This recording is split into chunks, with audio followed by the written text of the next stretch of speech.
Kamusta mga tol? Number 1 na sa NBA MVP ladder si Makahiya mga tol, no? Paano kaya nangyari yun? Bakit kaya hindi si Joker? Patirahin na natin niya. Pero bago yan, atyara muna tayo. Focus lang sa goal. Okay game. Ang number 1 dati sa NBA MVP ladder mga tol, ito nga si Joker, diba? Pang number 2 lang si Makahiya. Pero nagkapalit sila ng pwesto ngayon eh. Si Makahiya na yun nasa number 1 at si Joker number 2 na. Kasi naman, ang lupit naman kasi ng OKC nito mga nakaraang araw, diba? Sunod-sunod talaga yung mga panalo nila at palagi si SGA pa yung gumagawa para sa kanila. Laban sa Washington Wizards, 41 points, 14 out of 25 sa field goals. Laban naman sa Pacers, 45 points, 15 out of 22 sa field goals. Laban naman sa Grizzlies, 35 points, 14 out of 19 sa field goals. Laban naman sa Timberwolves, 40 points naman, 15 out of 23 sa field goals. Laban naman sa Clippers, 29 points naman, 9 out of 17 sa field goals. Laban naman sa New York Knicks, 33 points naman, 12 out of 26 sa field goals. Laban naman sa Celtics, 33 points na naman, 11 out of 23 sa field goals. Laban naman sa Cavaliers, 31 points naman, 30 points no? 13 out of 27 sa field goals. At laban naman sa New York Knicks na naman, 39 points naman ang ginawa niya, 15 out of 21 sa field goals. Hanip eh.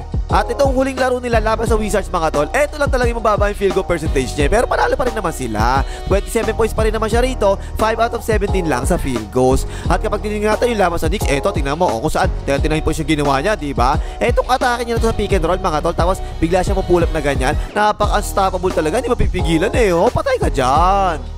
Gatas na gatas ng OKC yan mga tol. Ayan, pick and roll uli, naka-drop coverage na naman si Pusakat. Ayan no, ang galing ni Makahiya mag-pull up, diba? Ayan no, pull up, patay ka dyan.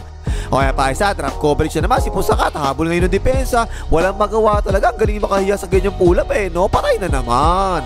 Naalala nyo ba, binirate ko natin dati yan, diba? Magaling talaga sa mga ganyang pull up. O yan, simpleng pick and roll lang yan. Pero kapag merong konting espasyo na ganyan, tatalo na lang talaga kagad si Makahiya. Palobo, patay ka dyan. Oh, ito, ganoon naman, diba? Tingnan mo, drop coverage na naman, diba? Pero this time, sa 3 points na ngayon nag-pull up si Makahiya. Yan, portrait, patay ka dyan. O, teka lang, baka itanong nyo, tol, bakit naman kasi drop coverage yung ginagawa? Shooter nga sa midrange, diba? Talaga makaka-pull up yan. Kasi, mahirap din yan kapag medyo malapit, may iwanan ka kapag sumalaksak. Ayan, no, tak-tak. O yan pa isa, tingnan nyo rito, nagkalituhan yung depensa ng Knicks kung sino yung kukuha kay Makahiya. Walang kumuha kahit isa eh. O tingnan nyo, walang niya mabilis eh. O yun, nakasalaksak tuloy kagad, fall counted pa raw sabi ni Rep.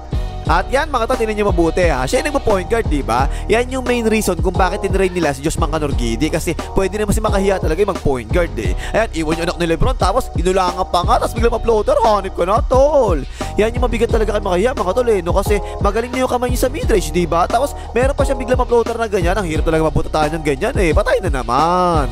At saka mga tol, kailangan nyo makita ha, hindi biro palagi yung nagbabantay sa kanya. Yan, si Mikal Bridges overthrow water yan, diba? One of the best perimeter defender sa NBA yan. Ayan, ganda ka ng lateral sa'yo, pero ginawa niya, ginamitan ng hesitation, layup yan.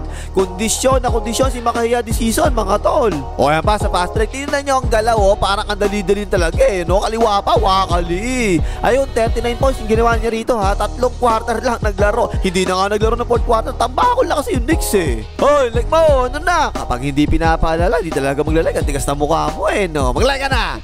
At doon naman sa laban naman nila, laban sa Celtics, si Haliday double play naman yung tumao sa kanya, matindi din, no? Ginamit yung unstoppable na pula, patay ka dyan. Nagigets nyo ba yun, mga tol, ha? Mga best perimeter defender sa NBA, yung tumatao palagi kay Makahiya. O yan pa, isa, step back 3 points pa nga, patay ka dyan. O yan pa, si Haliday double play na naman yan, no? Tingnan mo, isolation sila, nagmamahilo best, walang tigil na kakadribble, tapos bigla step back 3 points pa nga, hayop, swak na naman. Ang hirap bantayan talaga eh, no? O yan pa, tingnan nyo, parang hugot sa liga, walang yan. Lahat na sila, bumabati na silang lahat, pero tinirahan na ni Makahiya ng pull-up eh, o, patay na naman. Hanip mga tol eh, no? Ang dami na nagbabantay, ganyan, no? Parang hugot talaga, nakakashoot pa rin talaga. Ayan, no? Patay na naman. O yan, dito si Boring Brown naman nagbabantay, medyo malaki, no? In-screenan, nag-switch si Jason Tatum. Ayan, iniwanan lang si Jason Tatum, mga idol. Layup yan. Kahit si Boring Brown, hirap magbantay eh, no? O yan, tinan mo, iniwanan lang siya kagad, oh. Layup yan. O yan, bakit pick and roll naman dito. Humahabol si Boring Brown. Ayan, tinan mo, natalisod ng konti. Tinirahan tuloy kagad ni Makahiya ng jumper. Patay, fall counted pa raw, sabi ni Rep.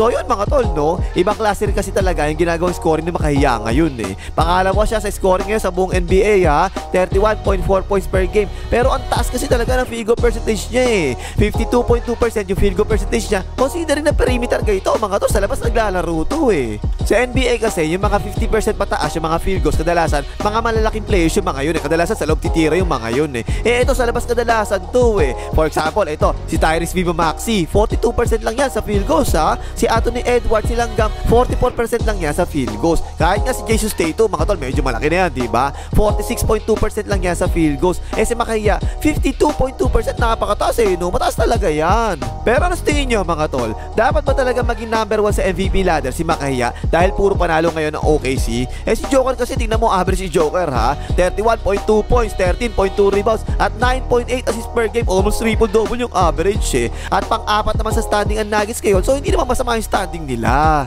Bahala kayo dyan. Basta ako, ang tingin ko talaga ha. Si Joker pa rin dapat yung maging number 1 hanggang ngayon. Mamaw na mamaw kasi eh. Pag tinignan mo yung last 5 games si Joker, mga tol, 2 triple-double, 3 double-double.